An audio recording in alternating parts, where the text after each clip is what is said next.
Jemaat yang dikasihi Tuhan, Shalom, salam damai sejahtera dari Allah Bapa dan Tuhan kita Yesus Kristus bagi saudara sekalian.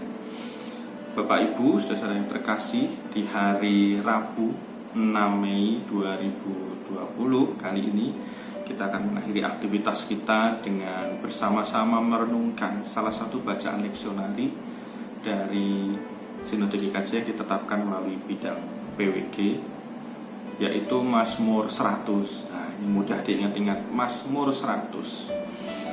Dan Bapak Ibu saudara bisa membacanya bersama-sama dengan keluarga di rumah.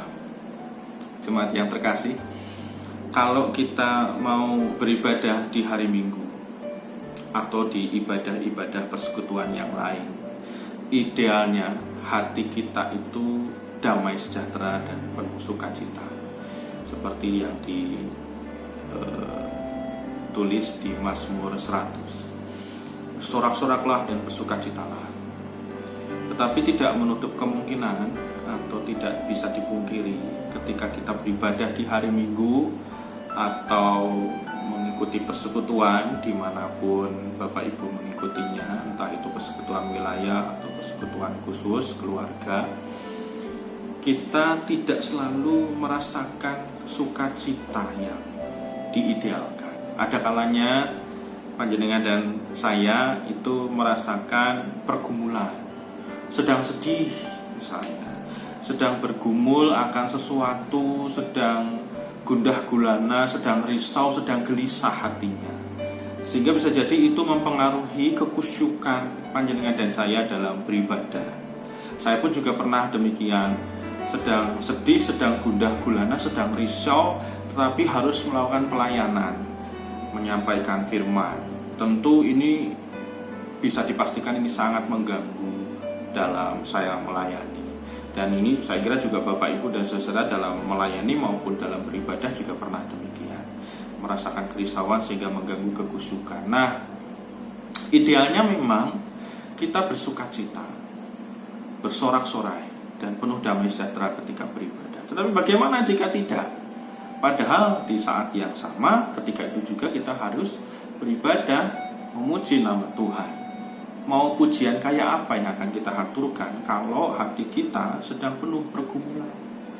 Bisa-bisa kita kemudian hanya adanya dalam bahasa Jawa itu yang kewetu adalah pamaido, memaido. Maido itu kalau di Indonesia kan susah, menyangkal atau Allah apa sih ini ya, misalnya kayak gitu.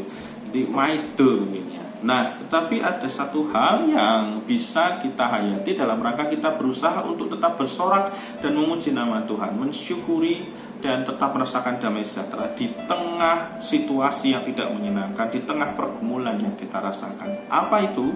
Itu tercatat dalam Mazmur 100 baitnya yang ketiga, yaitu bahwa panjenengan dan saya, kita semua adalah milik Tuhan, ciptaan Tuhan. Ini menjadi catatan penting buat panjenengan dan saya. Di tengah situasi apapun, dalam perkara apapun, dalam persoalan apapun, panjenengan dan saya itu adalah berada di dalam lingkungan kuasa Tuhan. Karena apa? Karena panjenengan dan saya adalah milik Tuhan. Orang kalau misalnya kita itu memiliki sesuatu, ya biasanya apalagi kalau yang kita miliki itu adalah sesuatu yang berharga, sesuatu yang sangat kita cintai, pasti akan dipelihara banget dan akan diperhatikan banget. Nah, panjenengan dan saya termasuk ciptaan Tuhan, manusia yang ditresnani, dicintai Tuhan dan yang berharga. Banyak ayat bertaburan di Mazmur, di Mazmur baik itu atau di bacaan yang lain di Alkitab kita, bahwa panjenengan dan saya manusia ciptaan Tuhan yang sangat berharga. Kita adalah berharga. Sampai di Mazmur bagian yang lain di Mazmur, kita itu bagaikan biji mata Tuhan. Bahkan di Yesaya, kamu akan aku gendong sampai masa tuamu. Ini menandakan bahwa panjenengan dan saya adalah milik Tuhan. Maka di tengah pergumulan kita, mari kita juga tetap bisa beribadah dengan penuh sukacita dan sorak-sorai dalam penuh damai sejahtera, karena ada kepastian, ada penghiburan dan ada penguatan bahwa kita milik Tuhan, tidak akan pernah kita ditinggalkan.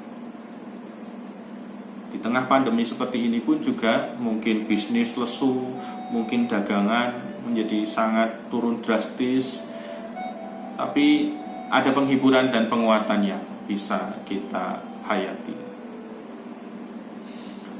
Panjenengan dan saya adalah milik Tuhan. Dengan caranya kita akan dipelihara. Tapi mari kita hayati perjalanan kehidupan kita yang adalah ibadah juga ini adalah dengan penuh sorak-sorai dan ucapan syukur kepada Tuhan. Selamat berupaya terus untuk menghayati di tengah situasi sulit. Kita adalah milik Tuhan, tidak akan pernah ditinggalkan. Amin. Tuhan Yesus memberkati, kasih karunia, damai sejahtera dan persekutuan kekal menyertai saudara sekalian. Amin.